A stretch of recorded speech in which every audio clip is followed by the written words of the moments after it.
All right, Caramel. Hi. How you doing? You good? Yeah, I'm good. How are you? Good. I'm good, thank you. Thanks for asking. To be fair, my usual line is not many people ask, but recently I've must be interviewing some good people because a couple of people have asked me how I'm doing as well. So yeah, man, thanks for asking. I'm good. I'm here, 2 arms, 2 legs, living my movie. Yeah, thanks for coming. Thanks for being willing to share too much information. Yeah, I really appreciate it.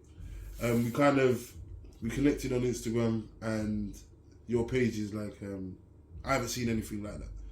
Where I can't remember what the first video I saw, but it was something pertaining to kind of giving people insight into, I don't know whether corporate's the right word, or just work situations and departments and HR, just certain things that I've seen on your page from somebody like yourself who seems pretty down to earth, seems like accessible when it comes to speaking, and great at conveying a message. It was just something that jumped out at me, and I was really impressed. So I'm glad you're here. Looking forward to the conversation. Yeah, me too. Good.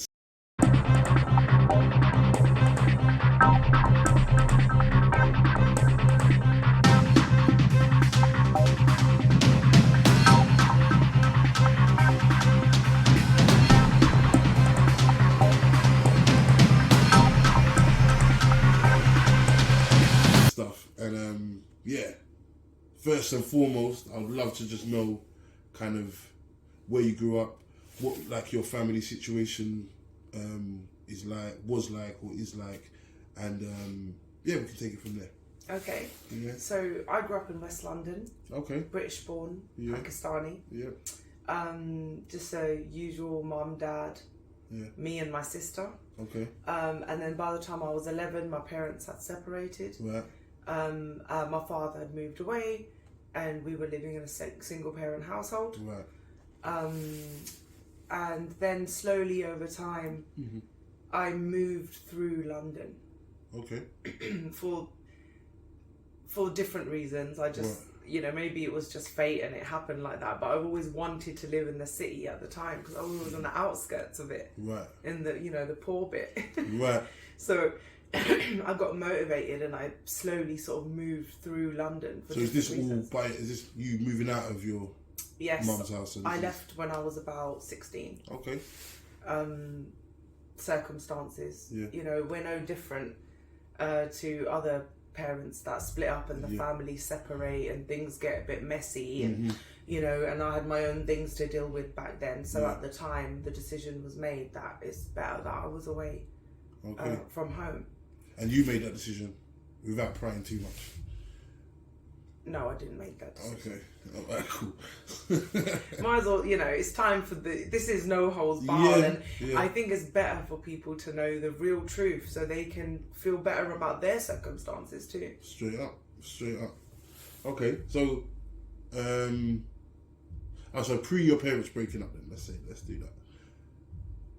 Is there a big age gap between you and your sister? 3.5 years. Okay, so you're still very close then. What was life like growing up young? You're the oldest, right? I'm the eldest, yes. So responsibility on your shoulders, I'm assuming. Your little sister's second mum, thinking that you got everything's on you. You're the protector. You're the teacher. You're all these things. When parents aren't looking, you're the person she comes to. So what was that like? So if I was right. Well, that's more of a recent reality. Okay. When we were younger, I actually repelled my sister a lot. Oh, wow. I adored her when she was a baby. Yeah. And then when she got a little bit older, there was a dominance thing, or I don't know what it was. Yeah. But I actually pushed her away quite a lot. Okay. In those younger years. Right. And I was at my grandmother's a lot. Okay. My mum's mum, because my both parents worked full time by the time we were at school age. You know how it is in that generation. They both had to graft, otherwise we were never going to go up in our standard of life. And my sister spent predominant time of her childhood with a Grenadian woman. Okay. So that was her babysitter. She was Right. mum's good friend. She used to be a neighbour. Yeah. And she spent a lot of time with her. Right. It was only after more secondary school time that we ended up spending more time together. Right. And that's after your parents had split up by this point, or not? Just before, Yeah. just a few years before, we'd Right. moved to a house and we'd had a few years, but we didn't have that closeness in the little age as much as Okay. people like think we did. Yeah. Yeah. There yeah. was love there, but not that. Yeah. Okay. All right. And so, how personally, how did the split between your parents affect you? So the first thing I remember saying to my mum is, "Oh no, don't make me one of those kids." Oh wow. She must have been pretty plugged in then. She was pretty aware Yeah. of the world in a way that. Imagine being so young and saying that. And I remember it. Yeah. I remember I'm like, Yeah. oh my god. Yeah. And I was just like, oh no, now I'm going to be one of those kids. Yeah. And we didn't have very much money. Then my dad had success in business and we had money. And we were, for us kids, resource-wise, we were living a really good life. Yeah. I was like, what the hell? Why are you going to ruin it now? Like, he'd been shouting at you. He'd been beating you. Like, what's going on? Don't kill me. So I was just like, oh my god, this is crazy. Like and I was very attached to my dad because being the first and our background, I was spoiled. Yeah. My father let me get away with murder. I could eat what I want, where I want, say what I wanted. It didn't necessarily lead to good behaviour. You know. So when they split up, I really didn't understand that dynamic. We went all the way down in the financial limits again. Right. To have nothing. Mm-hmm. You know, everyone's doing their own thing, trying to figure out how to survive because they're not as clued up as our generation is. Yeah. You know, we've got the luxury to research into our own psychology. Yeah. We look into what affects us and how. They didn't have that. Yeah.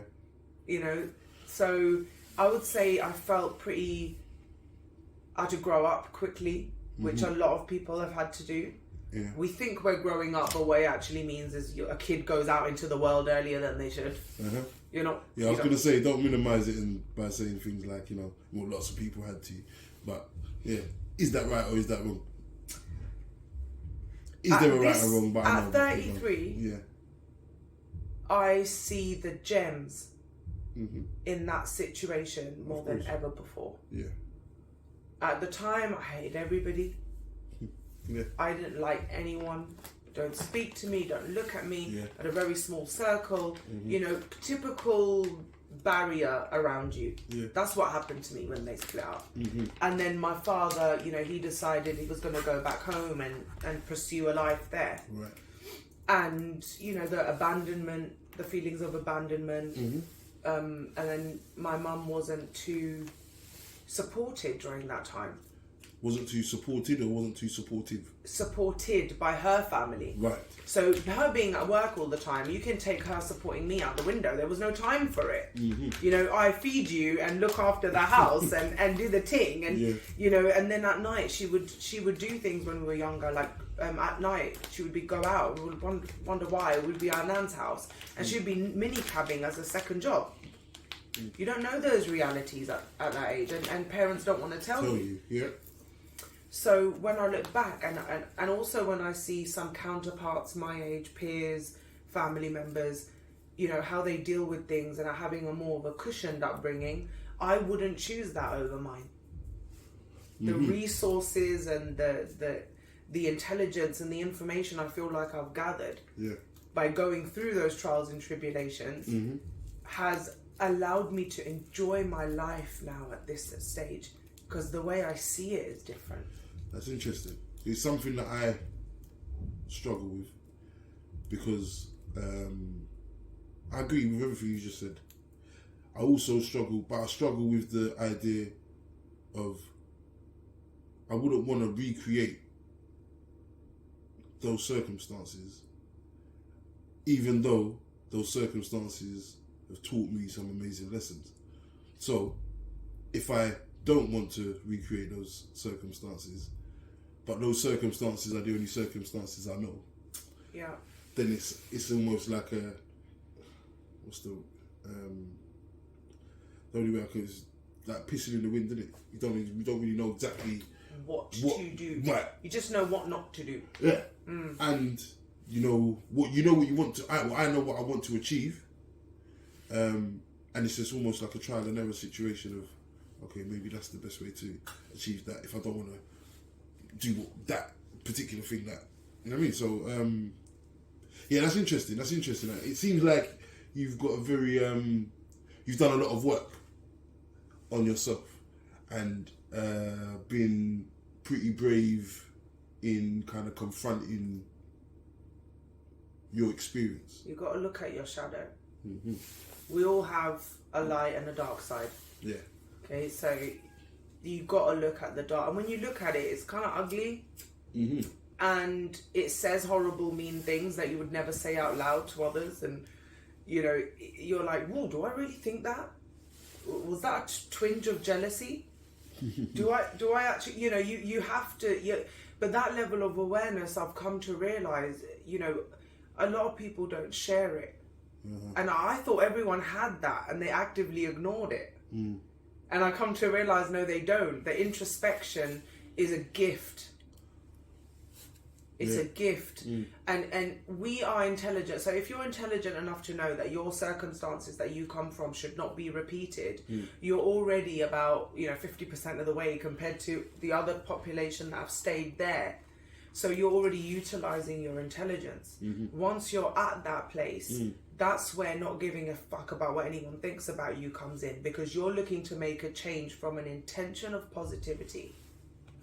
So all you do is with faith try everything. And it might be bam, bam, bam, brick wall, bam, bam, bam, brick wall. Instead of spending your energy thinking about what other people think or what the consequence will be, spend the energy repairing and understanding that at least I know those two things don't work now. Let's bam at the next 8 doors out of the 10. You will find it, because that's the beauty of human creation. Mm-hmm. A dog, a cat, they might be very intelligent in their own means, but they cannot change a mindset, intention, or circumstance. Mm-hmm. They were very powerful beings, and that's what I discovered, and it changed everything. Powerful. Yeah, that's definitely going to be a clip. That one is definitely going to be a clip. It's like, yeah. Time is that what you're saying?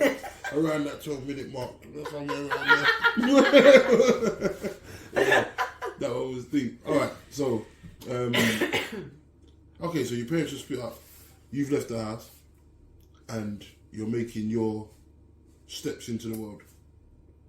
Moving throughout London, and what was that time in your life like? So I would say that the anger got me through. Mm-hmm. So anger at situation at home, or anger just in? I was very angry at my parents.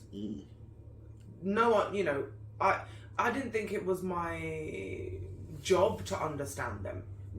I'm like, excuse me, what? Look after me. Yeah. And because divorce is it can be executed in a very selfish way on both parts. So I was very angry. Yeah. And all I felt was absolute rage. And that rage fueled me to do something with my life. And I did return home because I fell on my face a few times. I was very young.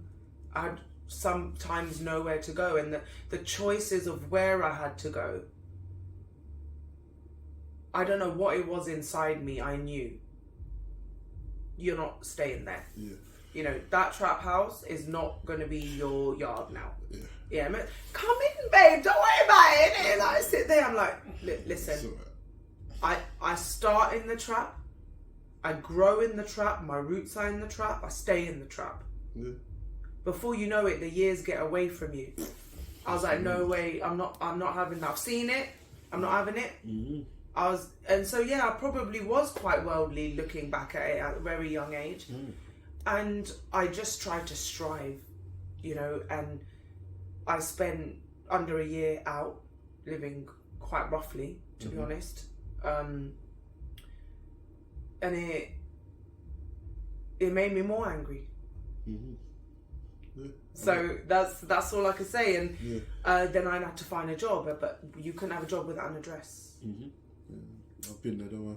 So I had to hold it in and go back home. Like, Mum, I'm under 18. You know, knowing she doesn't want me there. You know, and my behaviour... That's got to hurt, bro. Oh, and I was like, my behaviour stinks because of you. Yeah. Because of all this. Yeah. And being still a child, you're in a bigger body and more aggressive tone and body language, but inside you're like, Mummy, can you please just say that you understand that this is really fucking horrible? Yeah, because you're being such a bitch. Like, why are you doing this? Why are you doing... Not knowing, you know, and obviously now everyone can say in hindsight, they understand, you know, in this age, my mum was around my age when she split. And she had 2 kids. It's like, whoa, imagine what that would do to my mental health. Lord. I had that same epiphany, but it took me a long time. I'm not gonna lie. But I fully get it, because I got kicked out at 17. But it's like there is this kind of feeling of the separation between the generations. There's no way that they can understand what I'm feeling, and the generation is not a generation. I'm assuming it's the same in your culture, where that generation doesn't really know how to apologize for mistakes. Ask them to spell feelings and acknowledge. They're like them V, Q. Yeah, exactly. And it's not through not wanting to. I just don't think they're equipped with. It's funny. A previous guest kind of said this to me, the way they're not equipped with the vocabulary to even articulate their feelings, because in their time it wasn't even in the ether to even be able to do that. So yeah, like I get that rage, that kind of. I should tell people I was an orphan and that. Do you know what I mean? Going in hard. Yeah, you know what I mean? Yeah, because it's a reflection of a child's pain. Yeah. The drama is the reflection. That's the perfect word, the drama. Like, people phoning me like, your mum wants to talk to you. What mum? I'm an orphan, I don't have a mum. Like, all that sort of just teenage angst. You know my one was, I don't know where my dad is, innit? I knew where he was. I just, I don't know where he is. Because you're looking for sympathy at that age, and you don't really know how to, and you expect it from somewhere it's not coming from. Yeah. You know, it's all a big hash, and they didn't know. I think we forget how close we are to our colonial history. Mm-hmm. We forget. We're like, oh, it's 400 years. No, it wasn't. It lasted for 400 years. It only stopped, and I'm not going to quote it because I don't know, but it's been like just over 100 odd years where it's properly been actually abolished. Well, and let me just say abolished. That's just the paperwork. We all know that people's minds didn't change the next day. Right, exactly. Yeah. So that took a few generations. Mm-hmm. So our great-grandparents were living in survival mode, right? Our parents learned, you have a home, you got food on the table 2 to 3 times a day, you're a winner. Yeah. And they were winners. Yeah. They were winners. Shout out to my granddad, because now he's 83. He's going to be 84 this year. And now with the opportunities and the lifestyle and everything I have, the freedoms, he came here, he was an orphan. He came here when they were allowing people to come in with no visas from their the colonized countries. Yeah. So he came over and he slept basically on wood floors in shared rooms, and he worked at the Nestle factory. And by him doing that, I have my hands on every opportunity I could ever dream of. I can make it happen. So the rage and all that's a part and parcel of the individual growing, and we look so inwards because we're young. Yeah. But now I'm able to look outwards. So growing up, were you aware of these facts? Like, were you aware of the fact that let's say your grandfather had those struggles when he came here, and was that something that was spoken about in your house? Was that something that was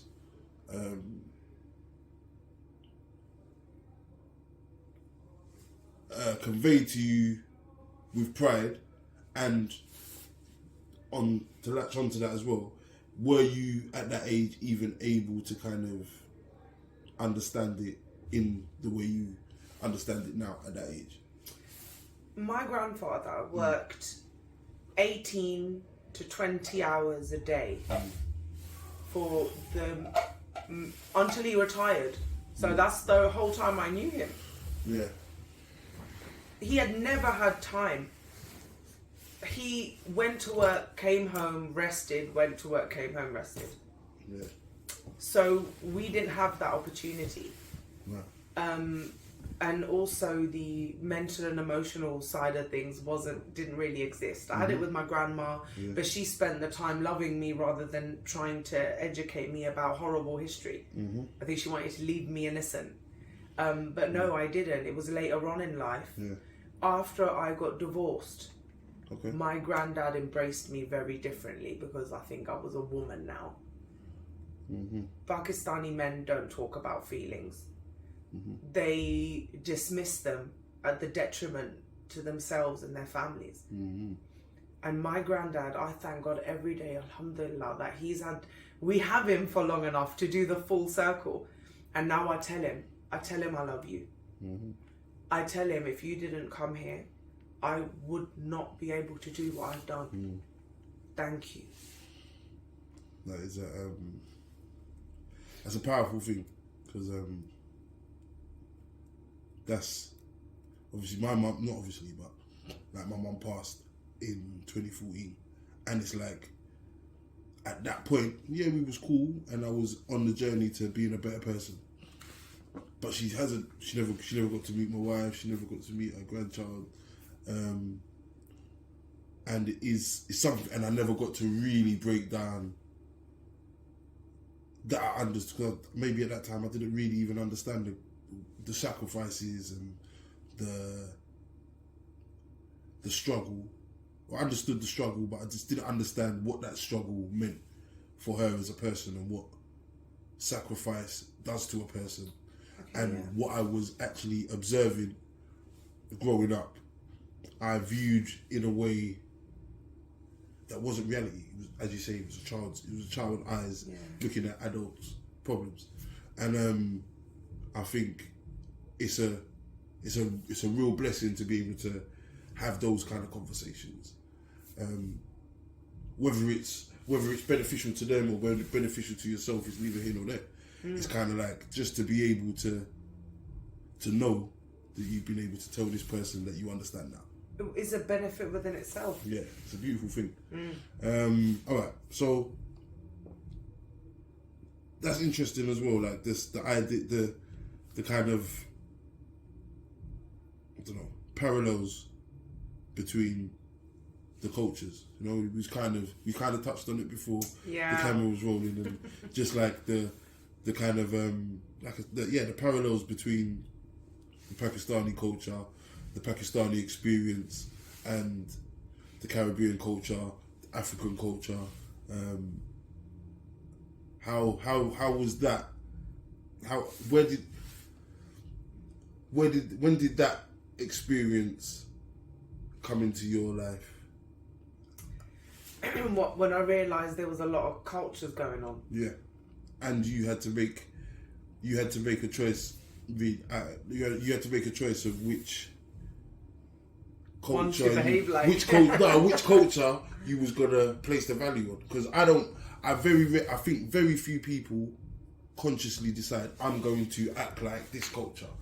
I think as young people, we gravitate towards what's cool and what gets us status. So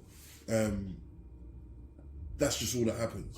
Because in my house, my house weren't some like listening to bashment music and listening to hip hop, and my mum was roots culture, like books. That was my house. Out on the road, that was not what I was. I was running the completely opposite direction to that. Yeah. Because I rated what gave me social standing in the circles I was around. So that's really the question. when and what did you gravitate towards at those moments, that moment when you got to make a decision?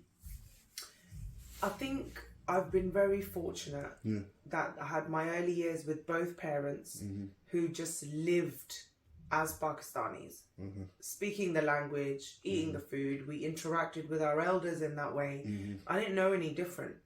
I didn't go to nursery.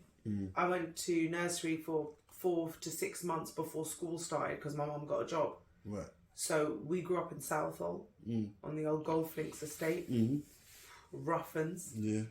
And it was basically a little mini India and Pakistan where we grew up. Yeah. So I was like, yeah, fine. Then my grandma, she used to string some English together, but that wasn't our main form of communication. So I didn't know that I was different cultures. Yeah, I hear you. I know the words. I'm British because I've got a British passport. Yeah. But you're Pakistani because your blood is Pakistani. Like all those things, the words are put in your head, but you're like, whatever. And then you mentioned about the whole Caribbean culture. And then growing up, and we were teenagers in the West End, the Caribbean culture overtook the streets. Yeah. So similarly to you, I see it differently now rather than being inauthentic. Because I think as a young person, how do you know what your authenticity really is? I would use that as we had a dynamacy. I could be with my family and I could speak Urdu and wear the clothes and understand and be in the kitchen with the women and do all that stuff. Yeah. But when I went out on road, I knew how to speak to man them so they wouldn't fuck around with me. That language wasn't going to work. Yeah. So that's a failure. You know, I see that as you're not utilising your full dynamacy as a human being, you know, and then out on the road. But I do remember being a teenager and coming home and I'm like, well, go on, mum. And the clip I got at the back of my head, it vibrated my brain. Yeah. So you don't talk like that in this house. Of course. And I was like, so you don't talk like... Okay, so you don't talk like that in this house. So you can talk like that, but not in here with me and your father and your grand... Like, what are you doing? We're not your friends. Yeah. We got told off for speaking in English too much to our elders because we knew the language. But you know how disrespectful that is? Where you were born speaking it, they have to try hard to communicate with you. So it's your job to do it. So... I would say I understood I had to behave differently in different environments because the people that didn't, ruckus, fights at weddings, beef on the street, you know, I was still a girl, you know, and there was an element of femininity and respect that I wanted to maintain. All right, that's interesting. So,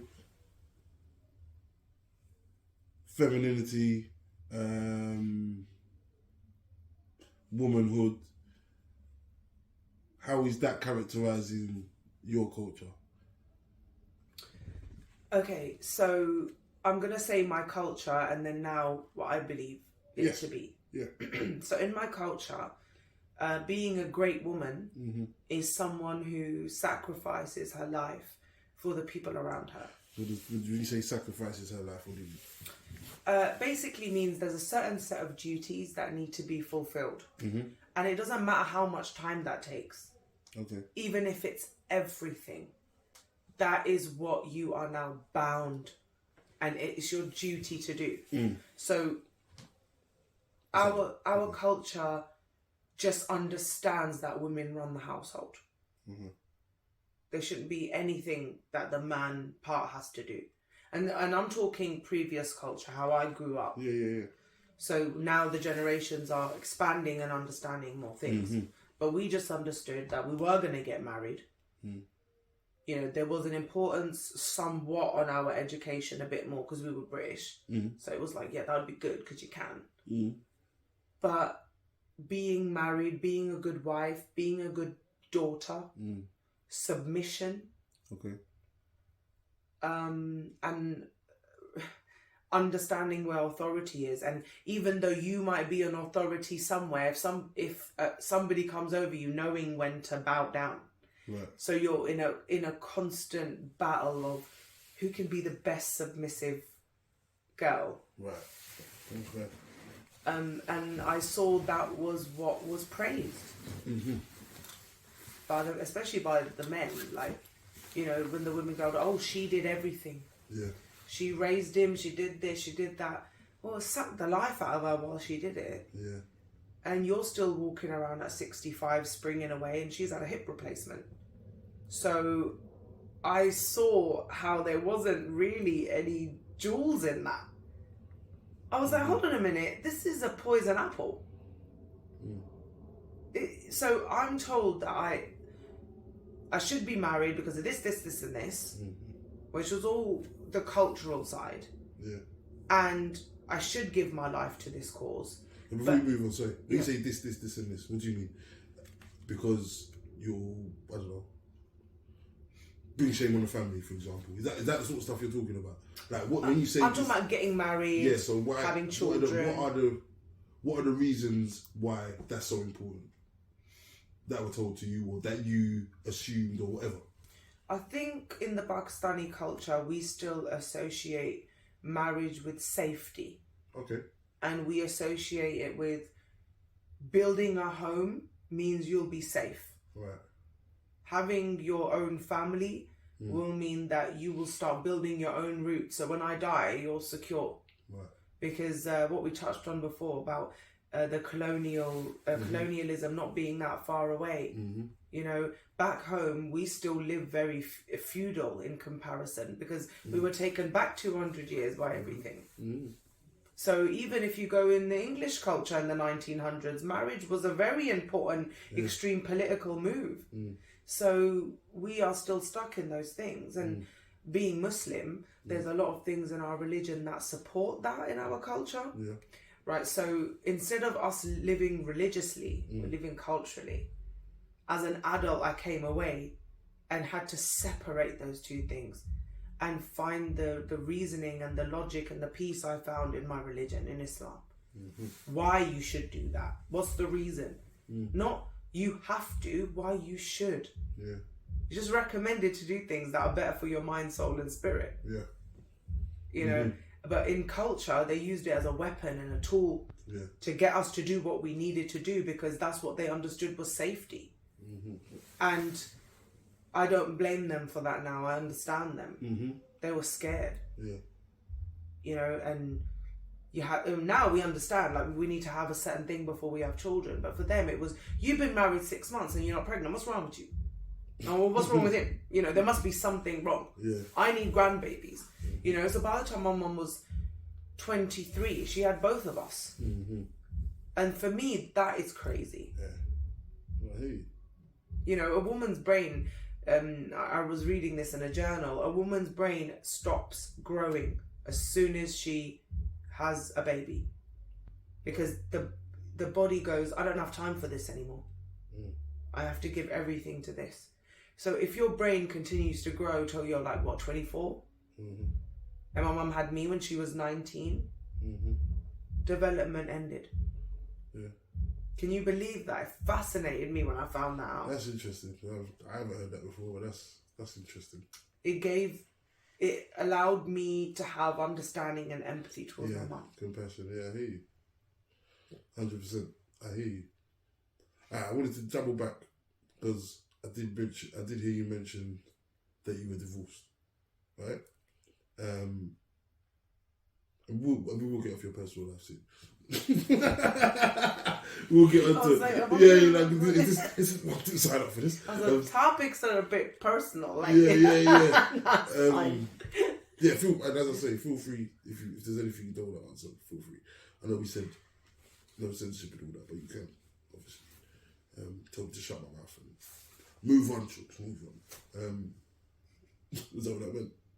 No, no. Cool. I will find my way to articulate the answer because I know that we're here and it is no holds barred. People need to know that we're, you know, real human beings living real experiences. I love that. I love that. So how was that received? You said that you became closer to your grandfather through that process. But I don't know, but I would assume everybody didn't view it that way.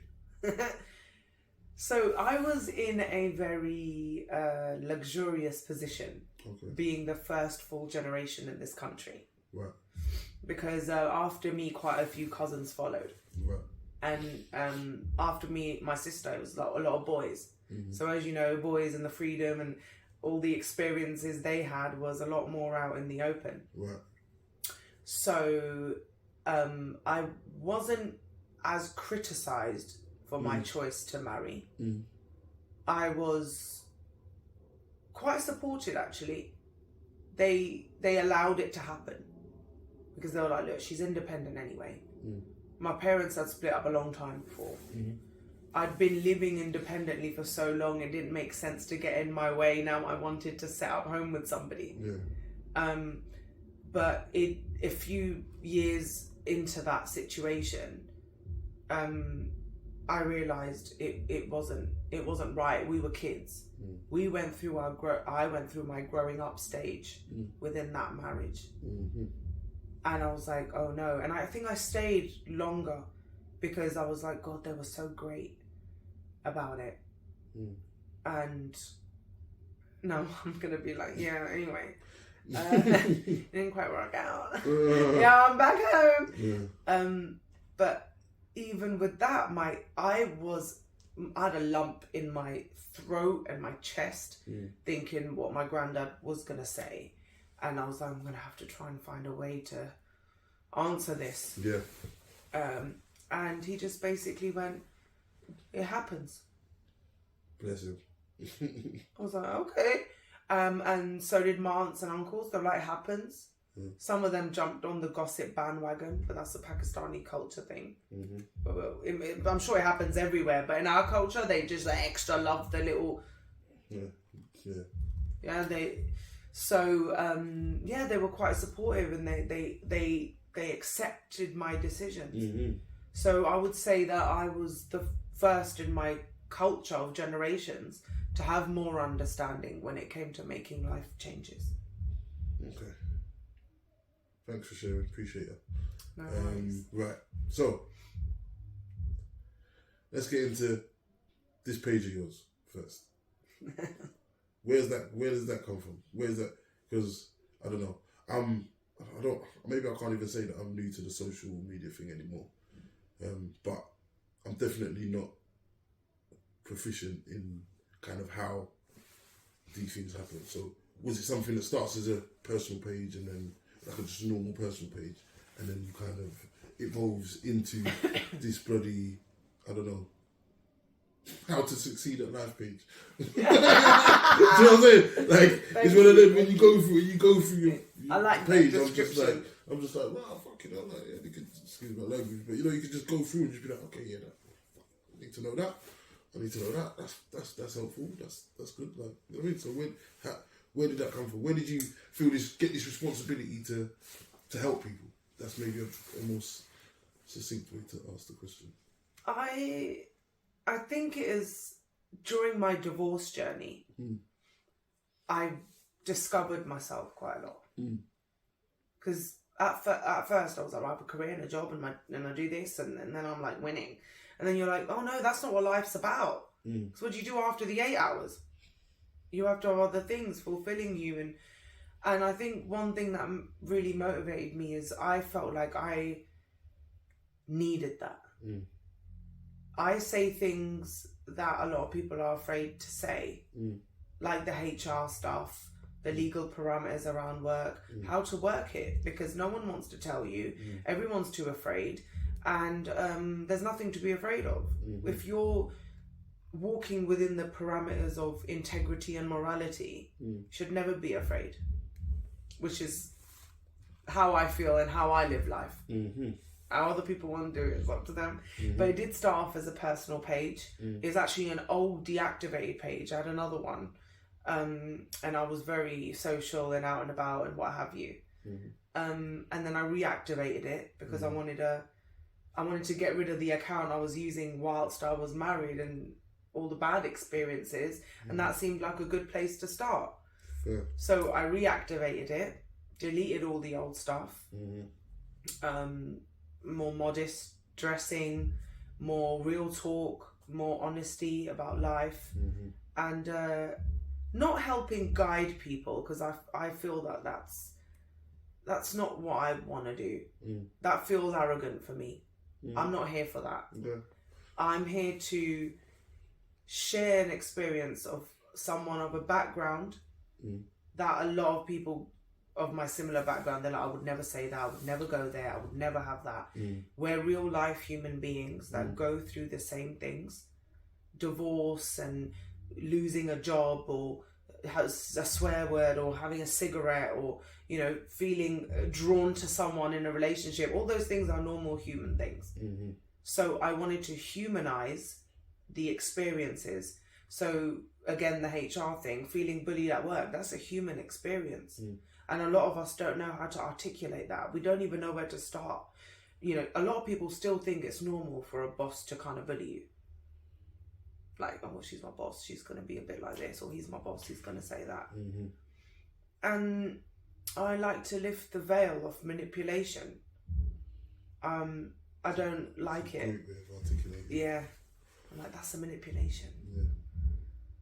I don't like the world. I was worked on. The world works on us. And during my divorce journey, when I realised, hold on a minute, I'm indoctrinated like robot. This purse, this bag, this L'Oreal thing, this man, this car, this is not going to give me anything of what I want. Because I met people during that journey who had the cars, had the clothes, had the money. They didn't have soul. They weren't happy. They didn't sleep at night. Yeah. You know, where's the life in that? You know, Eddie Murphy has that video. He does that advert thing about having 75 summers. If you're lucky. If you're lucky. Not adding all the percentages of chance you have to die in between. That's not of natural old age. You know, I don't want to waste my time on this earth. And this is what I felt drawn to do. And I never had the confidence to do it before. So I was like, why would anyone want to hear from you? You failed your marriage. You failed at your job. You failed at this. Yeah, so hard on ourselves sometimes. Yeah. That's a crazy conversation to have with yourself. Why would anyone want to listen to that? Yeah. You're at home, you know, at night going, oh my God, what am I going to do with my divorce? And what would anyone want to get advice from you? Struggling. But you listening to your inner voice is so vital. You know, I listened to it and things happened like a domino. You know, I posted, I got invited to things, you invited me, you know, events, people are like, and all of a sudden I'm getting merch thrown at me. I'm like, hold on a minute, this is all, I only just decided this a few months ago. Because that inner voice, if you can get clear from that cultural, religious, all that stuff, and just go to the main source, which God is not bothered by what you choose to do in life. He just wants you to do it the right way. But that is just a huge blessing to me, to know what my inner voice wants. And that is to say what truly is going on. The manipulations, the veils of this world. Yeah. And I think you've done that brilliantly, if I can say. Thank you. I think you have. I think your page only just starting out. Yeah, I think your page is, and I still haven't even gone as deep as I would go. Like I don't know how many pages down I've gone or whatever, but like you ain't missed. I think I saw one the other day, which I thought was once again something that parallels cultures as well, about if you, and I love the way that you articulated it as well, where you were saying if you see someone that you can identify as a Muslim, that you should be able to give them the salams, and I was like, that's something that me and my friends talk about all the time, and about just in, I don't know, what would you call it? I don't know, Black British culture, for example, where, you'll be somewhere and see another black person, black man, black guy, whatever, and there's this kind of internal conflict about do I want to look like an idiot if they don't say nothing, or if they look at me like, why am I talking to them, or like all these things that you're telling these external things, rather than doing what you know is the right thing to do, which is just, even if it's just a head nod, what's happening, mate, you good, what's going on, brother, you alright, like, that's all it takes. If they don't know how to receive it, that's on them, but you should be able to kind of be your authentic self. Absolutely. Because that's what you really want to do. And so it spoke, when I saw that video as well, and I think that was yesterday or the day before, whenever you posted it, it was once again another example of kind of the parallels between people that maybe on the surface you wouldn't necessarily see. Like, you might not see me and you next to each other and think, oh, there's similarities on the surface. Absolutely. Do you get me? But there are so many, even in ways that are completely different, like religions or cultures, or and there are shared experiences, but I think that's one that jumped out at me recently. So okay, so your is this your what's your goal with the page? Let me ask you that.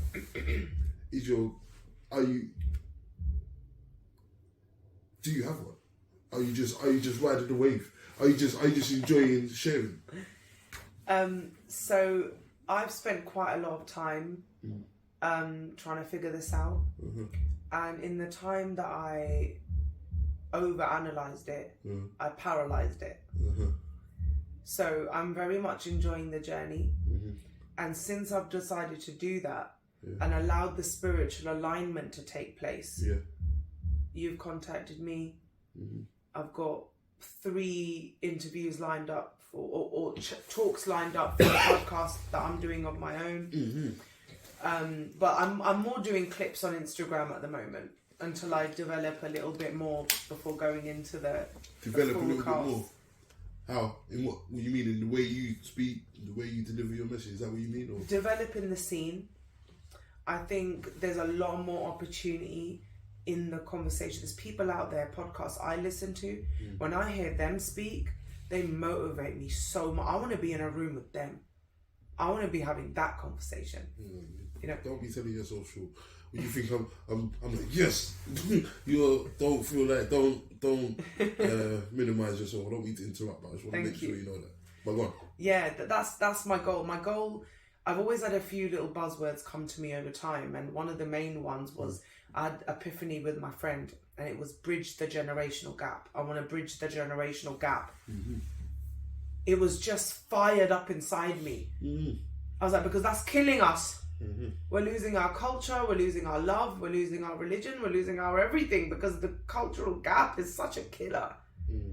And we're in a day and age now where your grandma's sitting there and she's scrolling through TikToks and Instagram, so even she can pick up on a few things, you know. And there's not that many Muslim Pakistani women really discussing the rawness of real life. I don't see them out there, and I want to see more. And I thought, if you want to see more, you have to stick your head out there. Facts. So I'm like really like nervous about the whole thing, and at the same time I'm excited because for the first time I feel aligned with it. So I'm not struggling. Yeah. So long story short, to answer your question, my page will develop organically with what it's meant to be, when I'm constantly following my heart. See, that's what I'm saying. That's why that's why everyone should be jumping on that page, because look how beautifully articulated that was. You know, serious. Okay. Yeah, that was that. Okay, so all right, let me bring it. You probably worked it out in this conversation anyway. I'm like, I was raised the only child, so I'm very good at bringing things back to me, right? Yeah. So,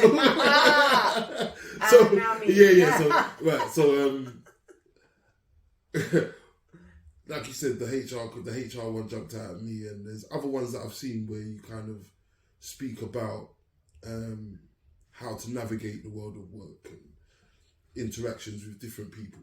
So what I really wanted to delve into with you is kind of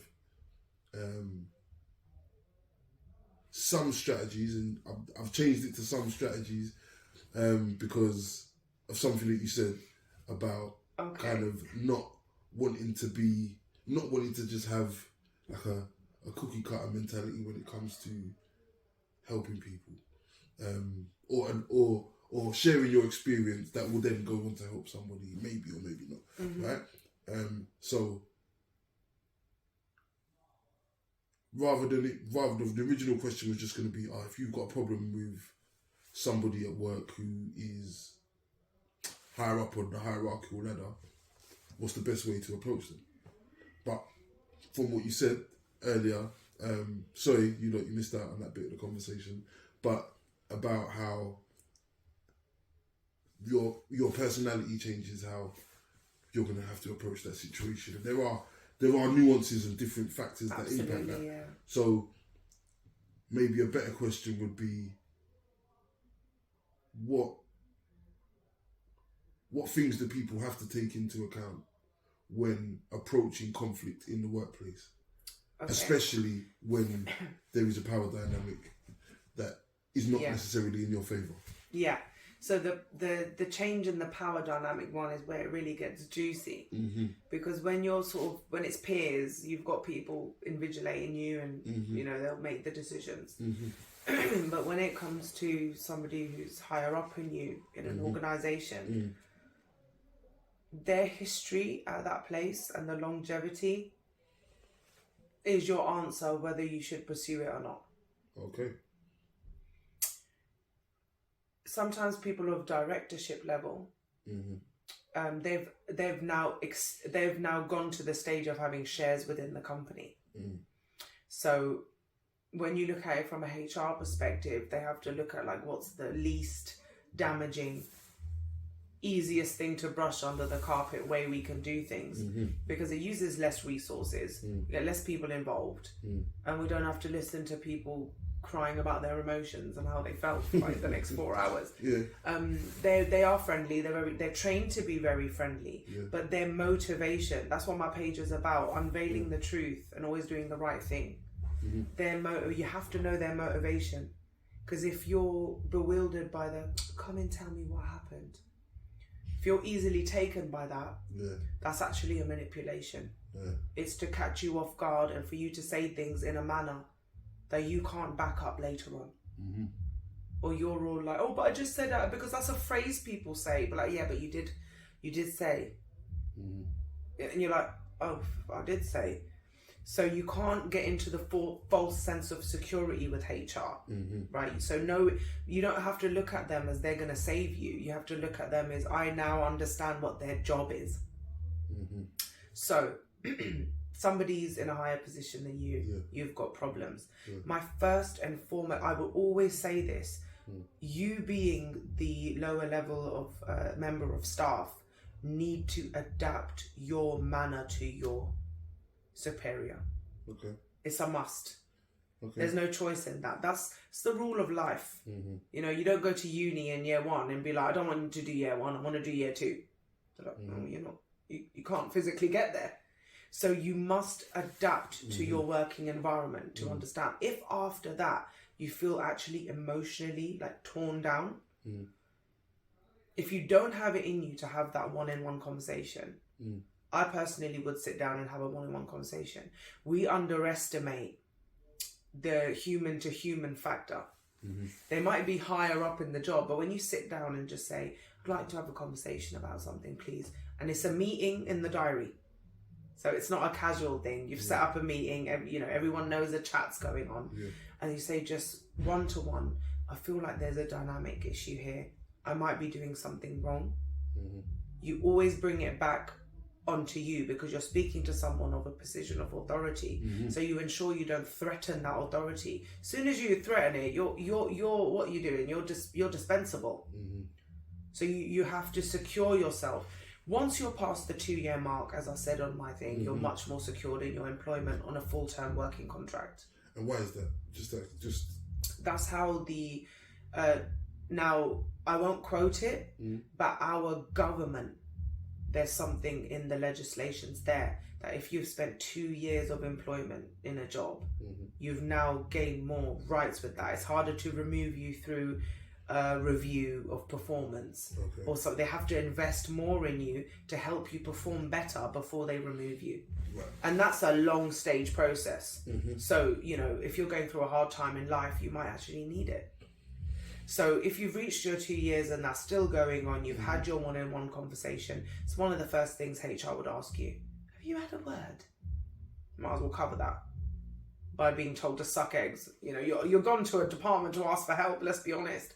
And most of the time you leave feeling really like, oh, well, you gave me a pat on the head and sent me out the room. So you got your 2 years, you got the thing. And then if your one-on-one conversation doesn't work, you go to HR. And you go to HR, but you have to have documented all your displeasures in the meantime. Right. So this is why I say to people, know your thing early. Don't just think, oh, I think it's nothing. Write it down. Email it to yourself. Because the dates will automatically have that as a record.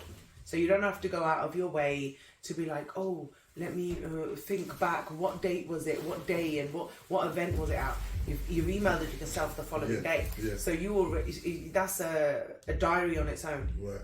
You keep a little folder. Anything happens and you go to that with HR. But it has to be on solid grounds. But bullying is a very widespread term. Yeah, subjective as well. It's subjective. Yeah. But what I would say to people is if you're feeling bullied and you've noted down multiple occasions and maybe other people are also around, you want to note that. Because if other people are around, they've seen it or they're bullying you, they're using that attitude on others as well because it's their demeanour. So you have to make sure you've got your evidence down. Right. It's not a quick process. Should never do it emotionally and rushing in. Like you just had a fight and then go, I'm going to HR and you storm in the door. Never do that. Right. Write it down, center yourself and back yourself up because you are essentially dealing with a smaller you're dealing with a legal department. They're dealing with the laws of how to deal with things delicately. And if you are the one, even if you are being bullied, if your senior manager is really cemented in their position and they are not going anywhere, they're not being promoted or moved or they're not retiring anytime soon, taking them on is like taking on every other department. Why would you do that for one employee? You know, until you are really someone, don't pull your guns out.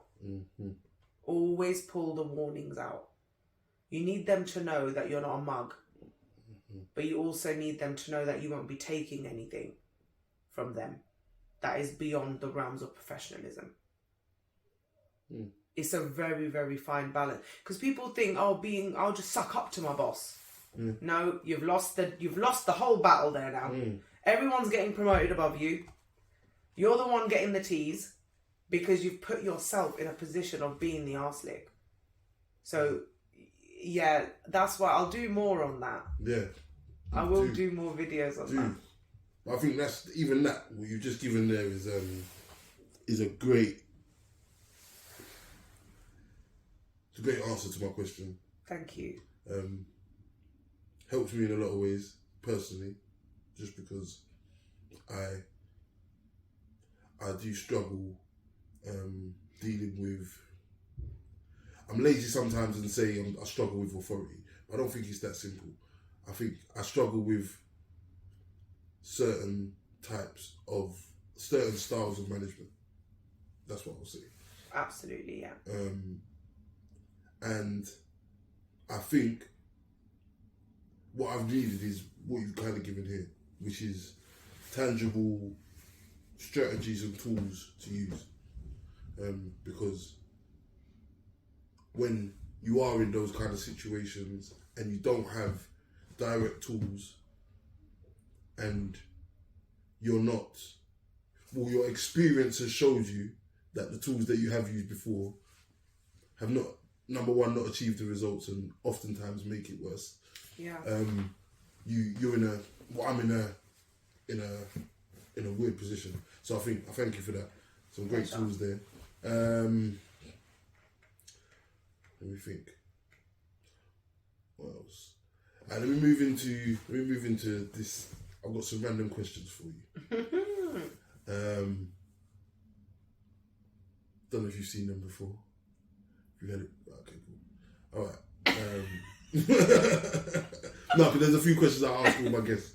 Okay. I have watched your stuff, but I don't think I've clocked the pattern. Good. Because it's usually it's right at the end of the episodes as well. So, all right. First question.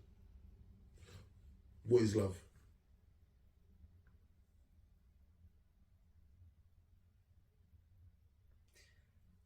The ability to put yourself aside for a higher purpose. Good answer. Okay. What is forgiveness?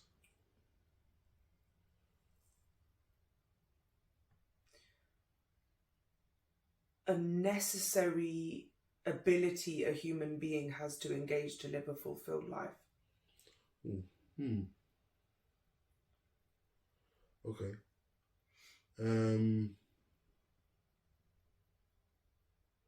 What is success?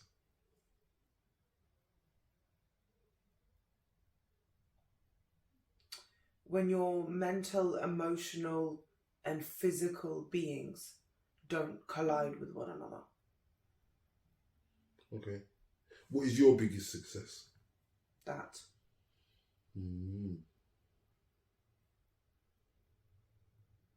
When you're in the fire enough, you either become the fire or you learn how to manipulate the flames. You know the guys that walk on them stones?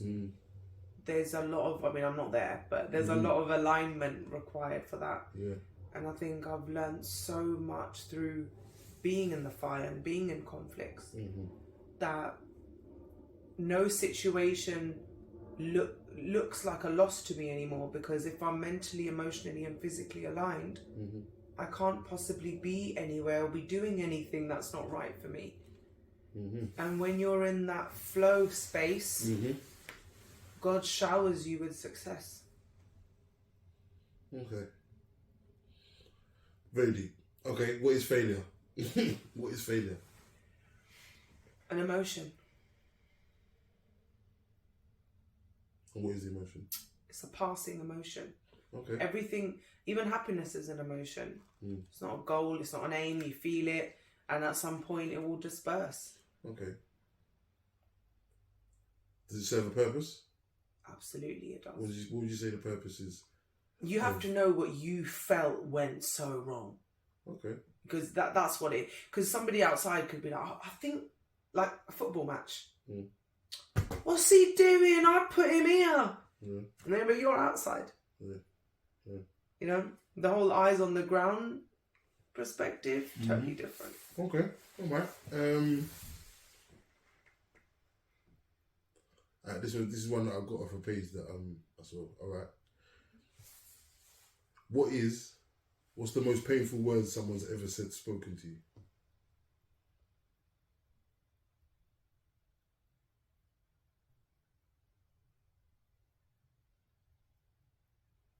It's okay, you can go.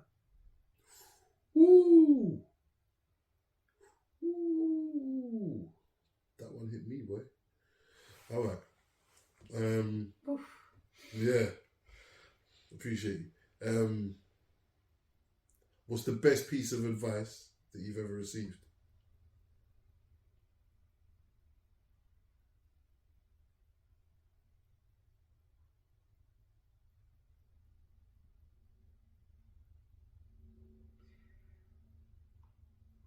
My integrity will never fail me. Even if it hurts me, it will never fail me. Powerful. Okay. Right, I'm gonna think, what age would I say? Okay. What would you tell you at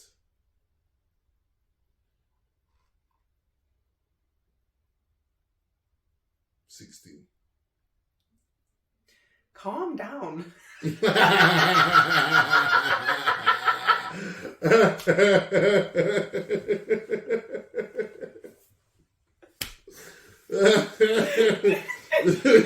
were like, calm down. Yeah.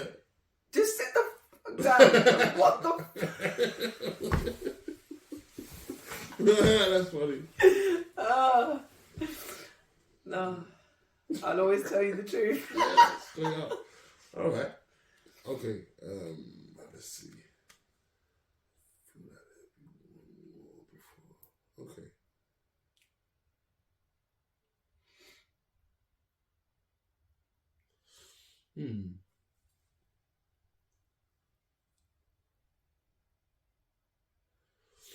All right. What is a mother? Now, not what was a mother, not what was your mother like, or not what is a mother. How I would want to be a mother? You can do. Yeah, I think that's probably better again because everybody is so different.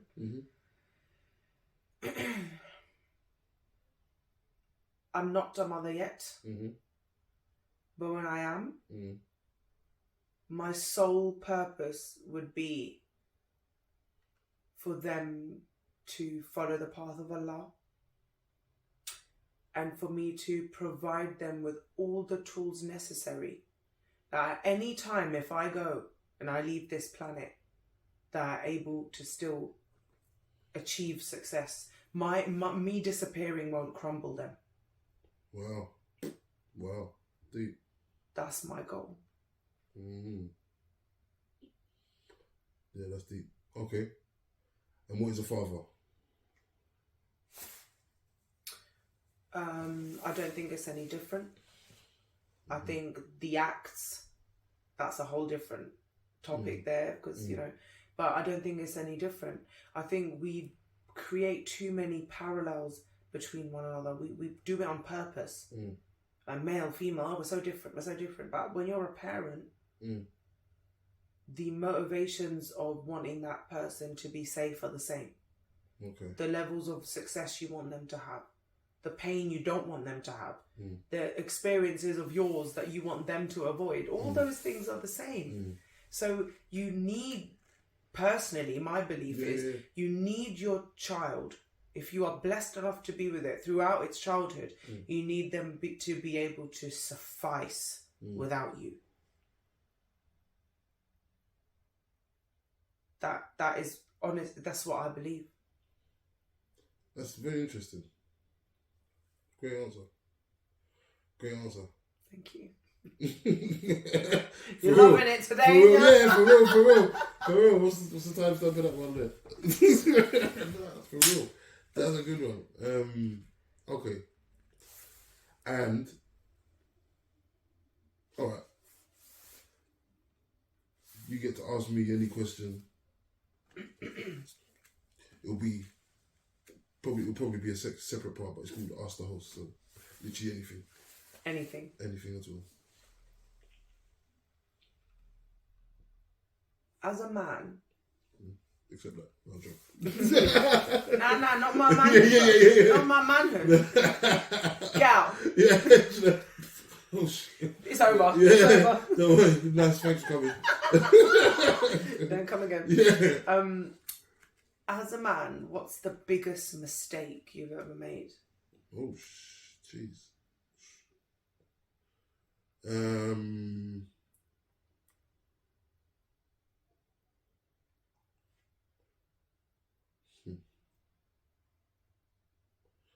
Okay. I would say the biggest mistake I've made is unnecessarily. No, it's just a bit too. It is a big question. Yeah, it's a huge question, but I'm going to do my best to answer it. I would say it isn't. I wouldn't say one incident or one actual thing. What I will say is I've made the biggest mistake of my life multiple times in multiple ways, which is not paying attention to my environment and how my actions can impact somebody else. So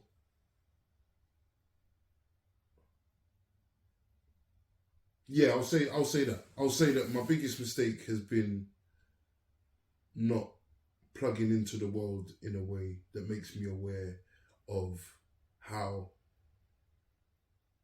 something that is so insignificant to me can either destroy somebody's mental, destroy somebody's physical, destroy. There you go. Not being aware of my destructive power. Let me say that. Yeah, absolutely. I think that's the biggest mistake I've made on multiple occasions. Yeah. I like, you know, this cliche thing of I don't have no regrets. Everything that I've done in life has brought me to this point. And yeah, that's great. Sounds lovely. But like, if there was a regret, or there is regrets, is the pain that my actions have caused multiple people in order for me to get to this point. Yeah. So that's my biggest regret, I would say, is hurting people without even knowing. But that's interesting. That's why I asked you, what was your biggest mistake rather than what's your biggest regret? Okay. Because with mistakes, we don't know we're making them at the time. Right, so it's all a growing process. So even though we can see that as a personal fault, if we're not put in an environment of awareness, how are we going to know? And I like to know people's biggest mistake because it gives me an insight of how they're going to raise their kids. Okay, how so? Okay, what did my biggest mistake tell you about that? I can see you having more one-on-one conversations with your child about the 100%. Consequences of certain actions, but 100%. From small. 100%. So it's like, you snatched that, let me do, if I did it, that's not nice, is it? And I don't want to do that to you. So they would have a bigger self-awareness. That's pretty, that's what I want. I do want that. And I feel like, not only am I'm a dreamer person. So whether it's stars, people like to attribute it to star signs because I'm a Pisces and Pisces are dreamers. And I think that I am a dreamy person. I'm very kind of in my own head. And I think more than a Pisces thing, I think it's more being raised as an only child, spending a lot of time by myself, a lot of talking to myself in my head and asking myself questions and answering them in my head before I do things, and end of the day, sitting down and analysing my day and thinking like, this is as a kid, sitting down and thinking, what did I do with that situation, right? Or was I rude to that person, or was that person rude to me, or why did I let him get away with that, and all of these kind of things, right? So I'm very kind of aware of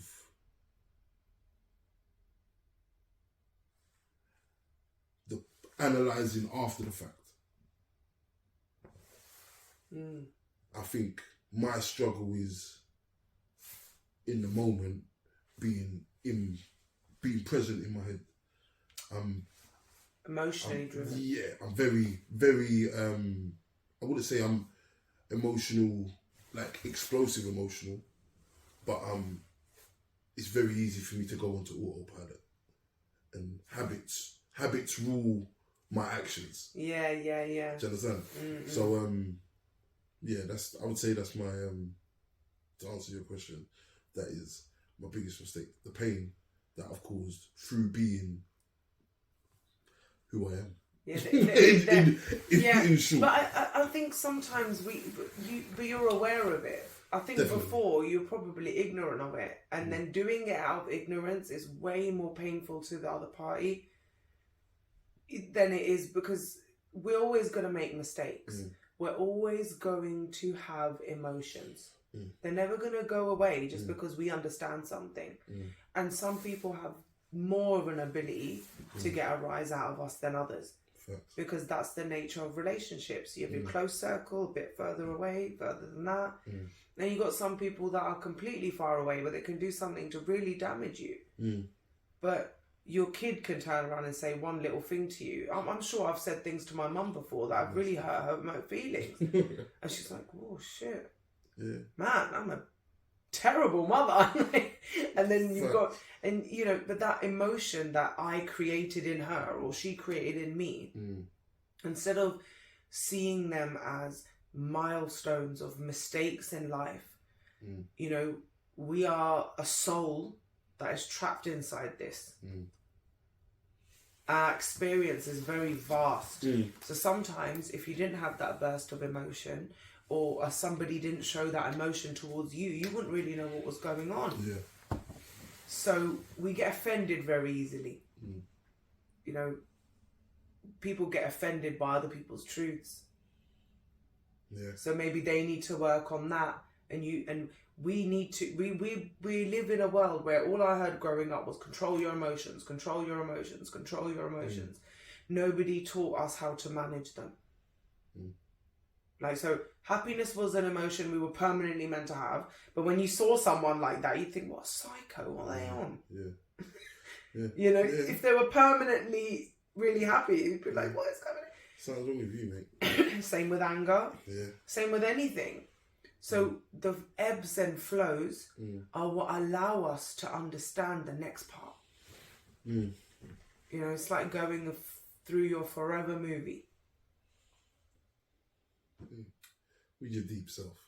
It's not, because I used to get so offended. You know, I look back at the times I've been so offended because someone has hurt me.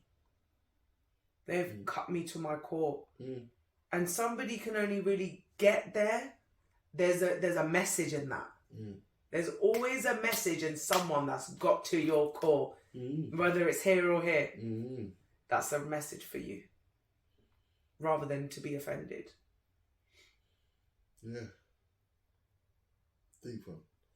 Deep one. I knew it would be, but it's a deep one. Okay. Let me see if there's... yes. I'm going to end it out on this one, alright? Broad, but what's your message to the world? If every single person in the world was to see only this clip of this video, what is it? What do you have that you feel like everyone in the world needs to hear?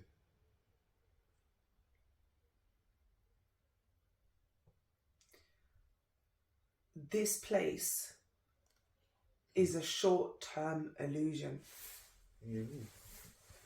And if you don't embrace the moments you have here, you'll lose it. So get your head out your arse.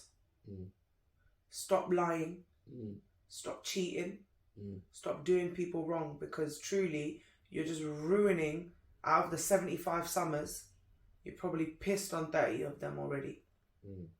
So just stop it. Surrender to life, and then it's going to be over. Jeez. Caramel, you know? Yeah. All right. Listen.